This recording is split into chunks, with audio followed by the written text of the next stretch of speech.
সকালে করব একটু টিফিনে ঝাল সুজি করব। এই যে সুজি রয়েছে এখানে, আর এখানে বিনস, গাজর, ক্যাপসিকাম কেটে নিয়েছি, আর মানে কেটে ধুয়ে নিয়েছি ভালো করে। আর এখানে আছে পেঁয়াজ, আর কাঁচা লঙ্কাটা কাটিনি এখনও, কাঁচা লঙ্কাটা মানে কুচি করে নেব।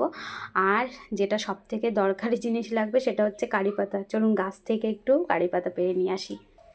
এই যে হচ্ছে আমাদের বাড়ির পিছন দিকে এই যে কারি পাতা গাছ। এটা আমি অনেক আগেই লাগিয়েছিলাম, প্রায় 2-2.5 বছর হয়ে গেছে। তো দাঁড়ান, এক হাতে ফোন নিয়ে তো হবে না একা একা ভিডিও করা, তো কারি পাতাটা পেরে নিয়ে আপনাদেরকে দেখাচ্ছি। এই যে এখান থেকেই নিয়ে নেব, বেশি তো লাগবে না,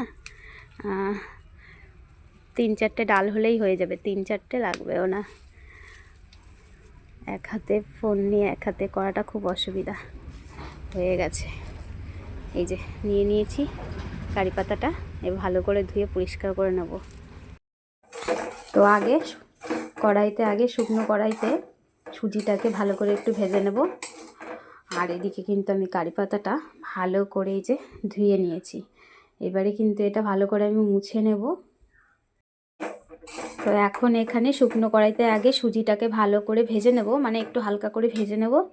আর এদিকে কিন্তু এই যে কারি পাতাটা কিন্তু আমি ভালো করে ধুয়ে নিয়েছি, এবার এটাকে মুছে নেব। নাহলে এই জল সময় যদি তেলে দিই তাহলে কিন্তু তেল ছিটকে পুরো অবস্থা খারাপ হয়ে যাবে। দাঁড়ানটাকে ভালো করে আগে মুছে নিই, ততক্ষণে সুজিটাও ভাজা হতে থাকুক। এটা ভাজা হয়ে গেছে, বেশ একটা ভালো গন্ধ বেরিয়েছে। তো এবার এটাকে নামিয়ে নিই। গরম হয়ে গেছে, আগেই পেঁয়াজ দিয়ে দিলাম আর কারি পাতাটাও দিয়ে দিলাম। কারি পাতাটা দেওয়ার পর কীরকম ছিটকায় না, ওই জন্য আগে পেঁয়াজটা দিয়ে তারপর কারি পাতাটা দিলাম। এটাকে একটু ভালো করে ভাজা করে নিয়ে তারপর সবজিগুলোকে দিয়ে দেবো। এগুলো এবার ভাজা হয়ে গেছে, একটুখানি কাঁচা লঙ্কাও কেটে নিয়েছি দিয়ে দিলাম, আর এখানে সবজিগুলোকেও দিয়ে দিচ্ছি।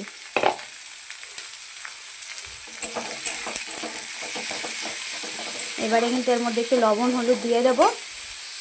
এই যে এবারে এর মধ্যে দিয়ে দিচ্ছি কিন্তু একটুখানি হলুদ আর একটু দেবো, আর দিয়ে দিচ্ছি এখানে লবণ। সবজিটা মোটামুটি ভাজা হয়ে গেছে, অনেকটাই সিদ্ধ হয়ে গেছে। এবারে কিন্তু সুজিগুলোকে দিয়ে দেব। সুজি দিয়ে ভালো করে সবজির সঙ্গে নাড়িয়ে নিয়েছি। এবারে কিন্তু অল্প অল্প জলের ছিটা তো দিতে পারছি না এক হাতে, এরকম অল্প একটু জল দিয়ে দিচ্ছি। তো অল্প অল্প জল দিয়ে এরকম নাড়াচাড়া করে একটু একটু করে ঢেকে নেব। ঢেকে একটুখানি যখন সবজিও সিদ্ধ হয়ে যাবে, সুজিগুলোও বেশ ফুলে যাবে, নিয়ে ঢাকা দিয়ে রেখে দেবো। তারপরে পুরোটা হয়ে গেলে আপনাদেরকে দেখাচ্ছি। আর না, এখানে চিনি দিয়ে দিচ্ছি, একটু মিষ্টি মিষ্টি হবে। তো এটাকে ভালো করে নাড়িয়ে নিই, চিনিটা একটু গলে যাক, তারপরে কিন্তু ঘি দিয়ে নামিয়ে নেব। বাবা আবার বলছে যে একটুখানি চা করো, তো একটু চা বসিয়ে দিই, বললো একটু আদা দিয়ে লাল চা করতে। এটা হয়ে গেছে, গ্যাসটাকে অফ করে দিয়েছি। দিয়ে এখানে কিন্তু 1 চামচ মতন ঘি দিয়ে দিলাম। শীতকাল তো ঘিটা পুরো জমে গেছে।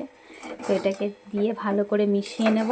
এটা আমার হয়ে গেছে, ভালো করে মিশিয়ে নিলে হয়ে যাবে। এই যে পুরো ঝুরঝুরে হয়ে গেছে।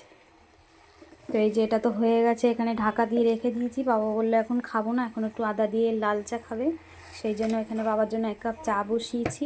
তো চাটা করে দিয়ে তারপরে আমি স্নান টান করে আসি, বাবা বললো একটু পরে খাবে। তো এই যে চাটা হয়ে গেছে, চা ছেঁকে নিয়েছি। বাবা বললো বিস্কুট খাবে না, বিস্কুট সকালে খেয়েছে।